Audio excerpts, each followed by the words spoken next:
Magandang hapon mga kabay. So ayan mga kabay, 39142 pa rin, letter A naman yung repair ko ngayon. Bali ang papalitan natin mga kabay, armature. Ayan. Tapos field coil pa din. Ayan. Tapos nagdadagdag lang tayo ng slip tsaka carbon. So yan po yung papalitan natin sa approve natin na 39124A. Ayan. Armature, field coil, carbon brush tsaka slip. Ayan. So dito po natin yakakapit mga kabay. So tara, samahan nyo ako. So yan na po mga kabay, napaklas ko na po. Hugutin na lang natin. Ganun pa rin mga kabay, dating gawi. Gas pa rin ulit. So yan mga kabay, nakalas ko na po yung armature. So isasalpak na natin yung bago mga kabay. Ayan. Ganun din po ang pagsalpak nito mga kabay. Tutulak nyo lang po. Yun.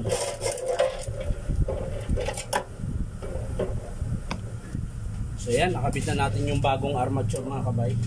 So yung field coil na lang mga kabay. Medyo matagal po ito sa field coil eh. So yan mga kabay, nakalas ko na po yung field housing. Ngayon lalabas natin yung field coil mga kabay. So pukpok ulit mga kabay. Yan, ganyan lang. So yan, nakakalas na natin yung luma mga kabay. Tanggalin lang natin yung lumang sleeve. Ayan. Ito yung lumang sleeve.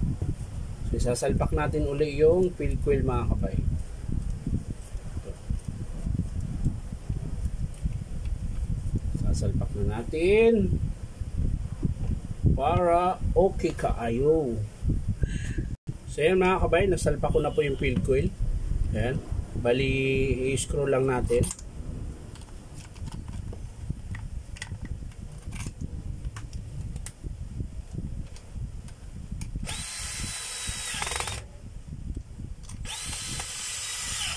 So kalug-kalugin lang natin kung may palag. Ayan, wala po mga kabay.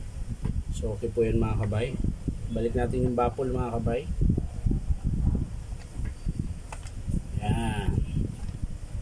Saka natin i-screw sa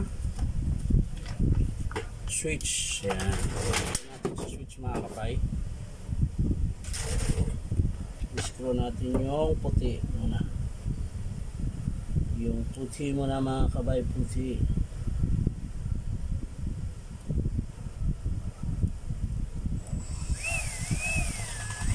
Yun. Tapos yung blue sa kabila mga kabay. Ito.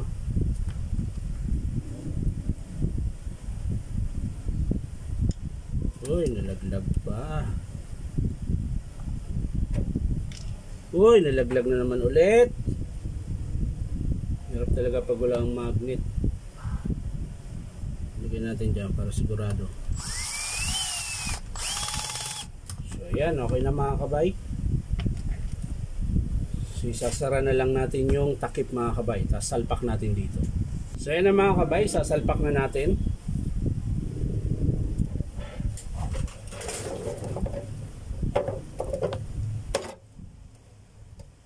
Ayan.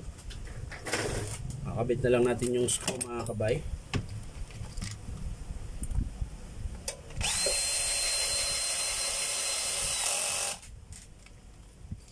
Kabila din mga kabay.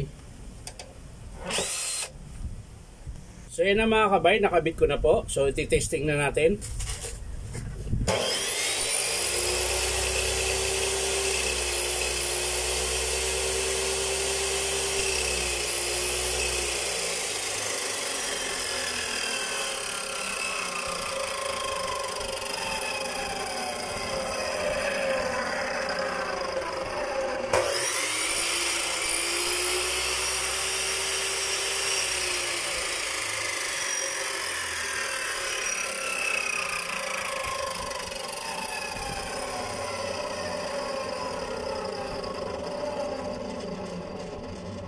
So okay na mga kabay, bali ang pinalitan lang natin, armature, field coil, tapos carbon brush, tsaka yung sleeve. Ayan.